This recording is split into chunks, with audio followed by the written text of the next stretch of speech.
বর্ষার শুরুতেই আগ্রাসী হয়ে উঠেছে পদ্মা। একের পর এক ভাঙছে নদীর পাড়, বিলীন হচ্ছে ফসলি জমি, ঘরবাড়ি, রাস্তাঘাট। ফরিদপুরের সদরপুর উপজেলার ঢেউখালীসহ ৪টি ইউনিয়নের একাধিক স্থানে দেখা দিয়েছে পদ্মার ভাঙন। গত ১৫ দিনে প্রায় ১ কিলোমিটার এলাকা নদী গর্ভে চলে গেছে। ঘরবাড়ি হারিয়ে নিঃস্ব মানুষ আশ্রয় নিয়েছেন উঁচু সড়ক ও বিভিন্ন আত্মীয়ের বাড়ি। তারা বলছেন, ভাঙন রোধে সরকার কার্যকরী উদ্যোগ না নেওয়ায় জীবন জীবিকা হারিয়েছেন তারা।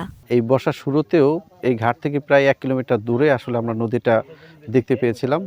এখন আসলে যতই সময় গড়িয়ে যাচ্ছে ততই কিন্তু আসলে নদীর ভাঙনের কবলের হাত থেকে কিন্তু মানুষ মুক্তি পাচ্ছে না। এই ঘাটে আমি দোকানদারি করি, এই দোকান ৪বার সরানো হয়েছে। নদীতে খুব ভাঙনের চাপ। হ্যাঁ, আমরা কি অসহায় আছি। যদি আমাকে এই ঘাটটা যদি বাইরে বেঁধে দিত তাহলে আমরা একটু শান্তিতে দোকান করতে পারতাম। বাদাম বদাম নিয়ে যেতেছে ভাঙ্গিয়া, তারপরে আপনার হইল এই রাস্তাঘাট সব ভেঙে দিতেছে, গাছগাছলা নিতে আছে, তারপরে মানুষের জমি জমা যা আছে সবই যাইতেছে গা। চাষাবাদের জমি ছিল এগুলি সব, বাদাম, তারপরে ওই কালিজিরা, মেথি, তারপরে এইসব ফসলাদি হইতো আর কি, সবগুলাই নদী গর্ভে চলে গেছে।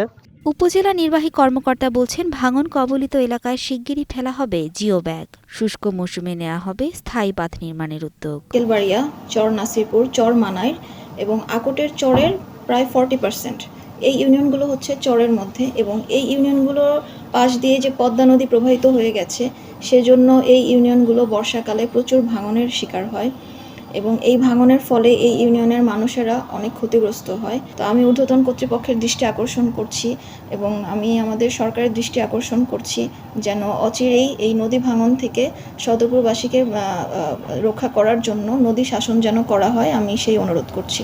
সদরপুর ছাড়াও চরভদ্রাসন এবং ফরিদপুর সদর উপজেলার বেশ কিছু এলাকা রয়েছে পদ্মার ভাঙন আতঙ্কে। Mithila Anjum, star news.